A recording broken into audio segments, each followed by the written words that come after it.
Gila, gracias por estar aquí. ¿La gente sabe realmente a quién va a votar a esta altura? Bueno, cuando indagamos grado de seguridad en el voto, lo que vemos es que un porcentaje ya muy importante de votantes tiene su voto más que decidido. ¿Sí? Sí. ¿Qué grado, qué nivel de indecisos hay a esta altura? Mira, menos de 10 puntos, menos de 2 dígitos. Nosotros tenemos más o menos en torno a 8 puntos de la población argentina en situación todavía de indefinición. Sí. Pero te diría que es relativamente bajo para el momento. ¿Y el sector indeciso, a qué edad de franja corresponde? Digo, ¿son jubilados, adolescentes? No, taloteado. Ahí está, te diría taloteado. Por ahí tenés un porcentaje un poquitito más grande de jóvenes. Pero básicamente yo te diría que si hubiese que caracterizarlos por ahí, hay que caracterizarlos como con una data por ahí más quali, tiene que ver con escaso interés en la política, son los que llegan más tarde, ¿no? Digamos, los que por ahí su voto se ordena por cómo piensa su entorno, cómo piensa sus amistades, su familia, y por supuesto también la campaña, ¿no? Digamos, o sea, pero por lo general los indecisos, los que llegan, y te digo que hay una cantidad importante de personas que deciden directamente en el cuarto oscuro, ¿no? O sea, que llegan con... Improvisados. Sí, improvisados. No representan una gran franja, Sí. pero sí es cierto que eso sucede, que el cuarto oscuro obliga a tomar una decisión para la que todavía... o a la que llegan con una gran incógnita o debatiéndose entre dos candidatos. Luis. Hace unos días un experto en imagen y expresión nos decía que la gente demora más en pensar en la compra de un electrodoméstico o un vehículo que en elegir un presidente. ¿Compartís ese análisis? Digo, estamos fritos, ¿no? Pero bueno.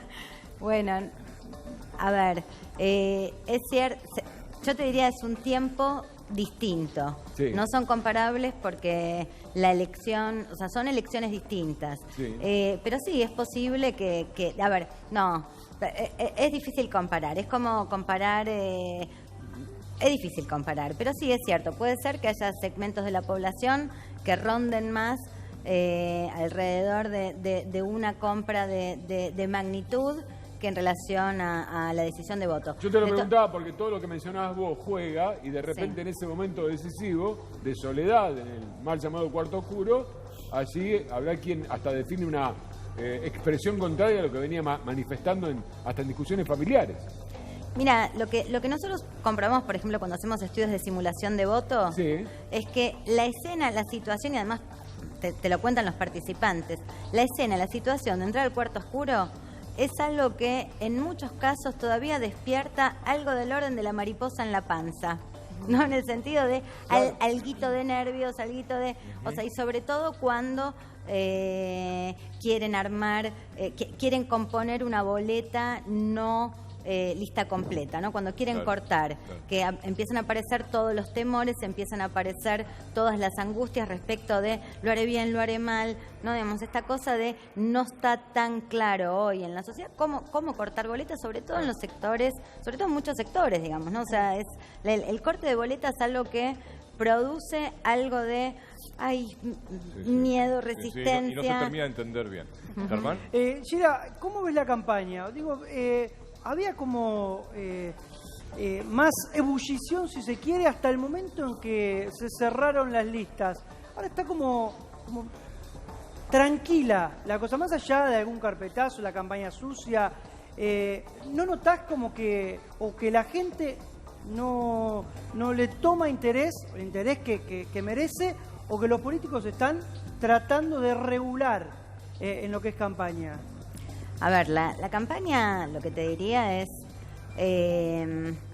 una campaña un poco plana, ¿no? O sea, esto que vos decís, el interés.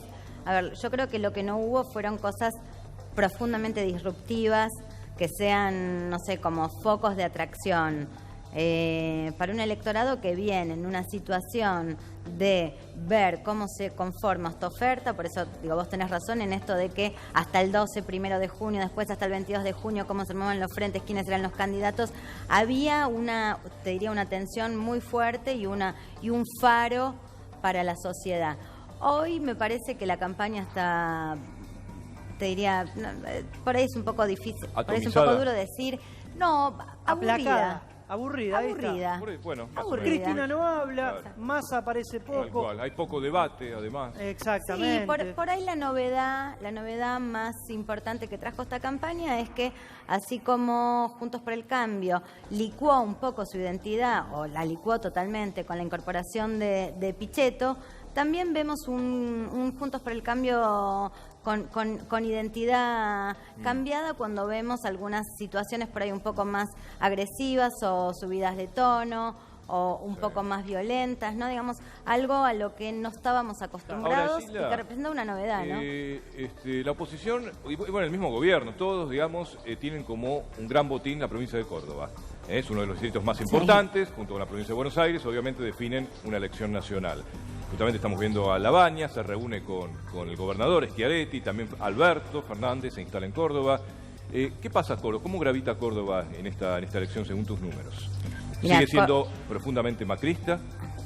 Mira, lo que nosotros vimos, por lo menos en términos cualitativos, que es distinto que el cuanti, ¿no? Pero o sea, tiene que ver con la textualidad de base, con qué es lo que se dice, qué es lo que se siente.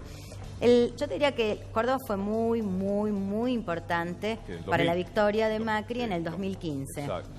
Lo que nosotros vinimos viendo en los últimos 3 años es que primero había un poco de paciencia y en los últimos 2 años los cordobeses se sintieron un poco mal pagados por el gobierno, ¿no? O sea, reconocen que que parte del triunfo de Macri se lo deben a Córdoba. El sentimiento del cordobés es...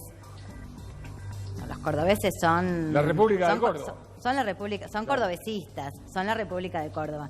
Y lo que tienen como una conciencia muy clara de su función en el 2015 y se sintieron muy mal pagados. Esto significa no reconocidos por el Estado Nacional. Claro. A ver, traducido esto O es... sea, traducido se lo van a cobrar ahora. ¿O no? Traducido, llega un electorado enojado. Llega un electorado un poco picado, ¿viste? Cuando Sí, estás sí.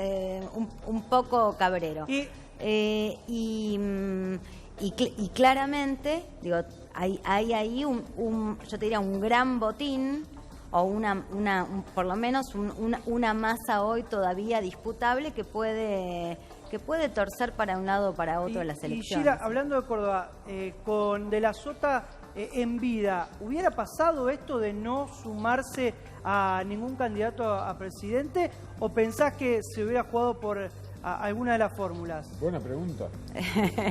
Bueno, es difícil responder Es difícil, eso. pero teniendo en cuenta el Es- historial de la Sota, Bueno, teniendo en cuenta la historia de Soto, uno hubiese imaginado, digo, de hecho, del propio Schiaretti uno hubiese imaginado que lo lógico era acompañar el proyecto del peronismo, ¿no? Pero también es cierto que De la Sota y el gobierno nacional, a ver, que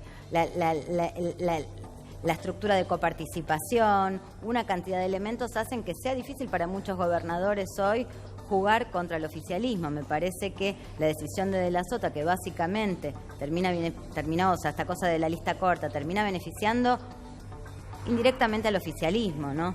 O sea, ya es una definición. Claro, Sheila, bueno, a ver, 25 años del atentado a la AMIA, obviamente es el acontecimiento del día de hoy. Vimos el homenaje, no fue el presidente, allí a Pasteral 600. No hubo silbidos hacia los funcionarios del gobierno nacional, pero se percibía cierto clima hostil, ¿no? Estas son las imágenes de paso, te cuento. Nosotros fuimos el primer medio en llegar, aquel 18 de julio,